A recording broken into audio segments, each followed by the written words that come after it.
that he had received from devotees and from Srila Prabhupada to others. I mean, he really wanted that to happen, you know.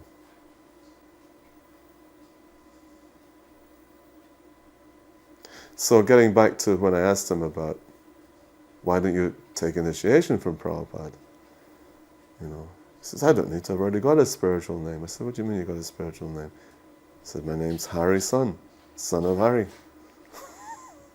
And he laughed, you know, broadside of, you know, Liverpudlian kind of humor, dry humor he's got. You know. When he visited Prabhupada actually in 1976 at the manor, he asked the same question.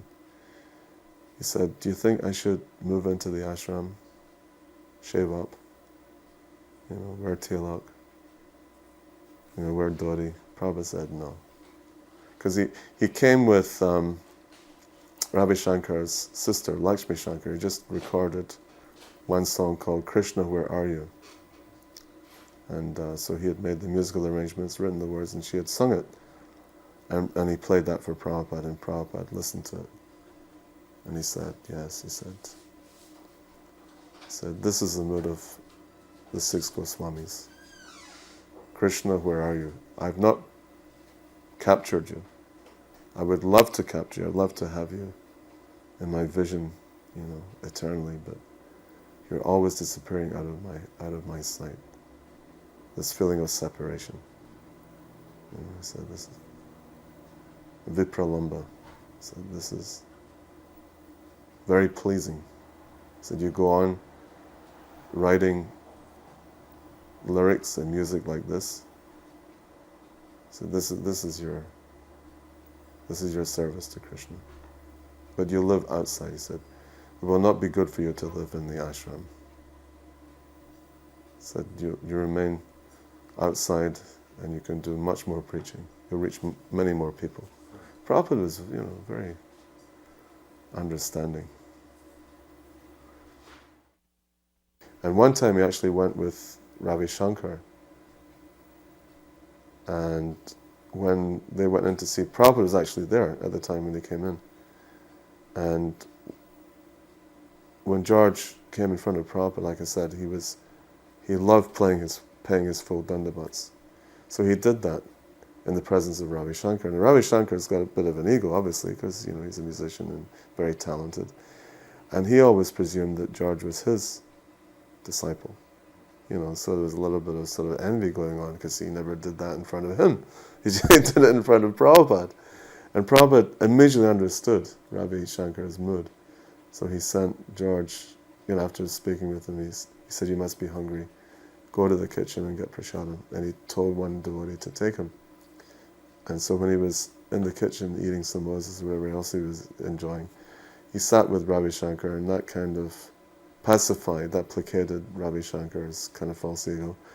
And then the whole conversation centered around plane tickets and travel, and which is the best airline to travel on. Because Prabhupada understood that Ravi Shankar was not interested in any kind of, you know, spiritual philosophy.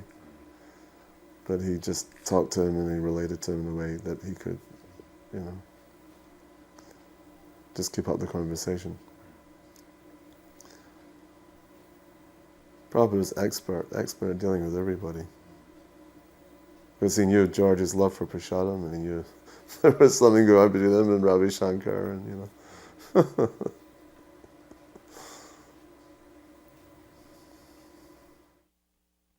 1970,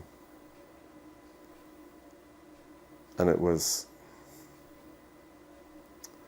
Bhaktisiddhanta Saraswati Thakur's disappearance day in December. And it was just after Mangal Arati, 5 o'clock in the morning. This driver had come, and he was driving this stretch Mercedes limousine, big white Mercedes, with blacked out windows. And he had a piece of paper with my name in it. And so I was called out of the temple room, and there was this chauffeur. He had his cap on and his dark suit, you know, and his polished shoes, black shoes. And then so I identified myself, and he said, "Oh, I've just been told to take you down to the fruit and vegetable market." I said, "Who's told you to do this?" He said, "Well, George Harrison is with John Lennon on a yacht on the Thames." And he just remembered it was a special spiritual master's day. It was a very auspicious day. So he said he's given me £100, and John has given permission to use his Mercedes to take you down to this fruit and vegetable market with £100 to spend, to get nice fruits and vegetables so you can have a nice feast. It was like a spontaneous thing, out of the blue. He's partying with his friends, on this yacht, and he decides this is what he wants to do.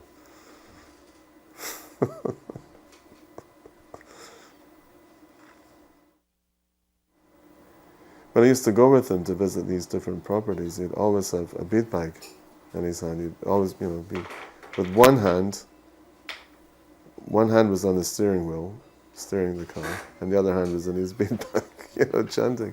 Hare Krishna.